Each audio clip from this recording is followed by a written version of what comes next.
Anda kembali bersama kami di Sapa Indonesia Malam. Saudara, harga LPG 12 kg di Merauke, Papua tembus Rp341.000. Pedagang pun mengeluhkan kenaikan harga LPG ini.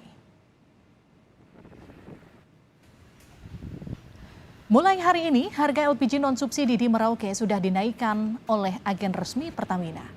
Sebelumnya LPG 12 kg dibeli dengan harga Rp317.000, kini naik hingga Rp341.000.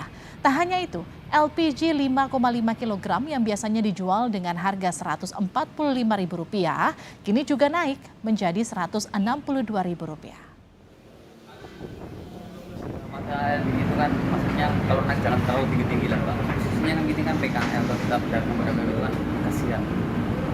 Intinya kan kalau bisa naiknya jangan sampai 20% ke atas lah. Sementara itu di Jawa Timur, tepatnya di Kota Madiun, kenaikan harga LPG membuat penjualan dari agen ke masyarakat menurun sejak adanya kenaikan harga beberapa hari lalu. Jika biasanya agen menjual 25 hingga 30 tabung per hari, kini hanya dapat menjual 10 hingga 15 tabung saja per hari.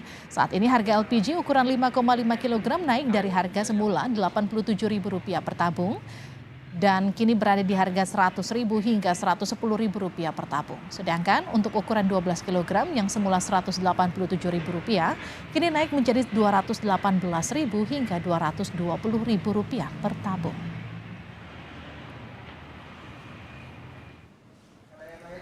Agen LPG non-subsidi di Purwakarta, Jawa Barat juga mengeluhkan kenaikan harga LPG. Pihak agen mengaku imbas dari kenaikan harga kali ini sangat terasa. Omset penjualan LPG non-subsidi di tempatnya menurun tajam hingga 50% karena banyak warga yang beralih ke tabung gas melon atau gas 3 kg yang bersubsidi. Bahkan pengisian ulang LPG ke depo gas Pertamina pun dikurangi. Jika biasanya pengambilan dilakukan 2 kali sehari, kini pengisian ulang hanya bisa dilakukan 4 hari sekali. Kita anggaplah kita 1.000, paling kita sekitar setengahnya ya, 500 lah, kurang lebih lah. Turun 50%? Iya, kan mungkin ada, mayoritas mungkin pindah. Penggunanya. Walaupun ada 1-2 lah, paling yang pakai masih ada, alhamdulillah juga sih. Kalau semua sih tidak.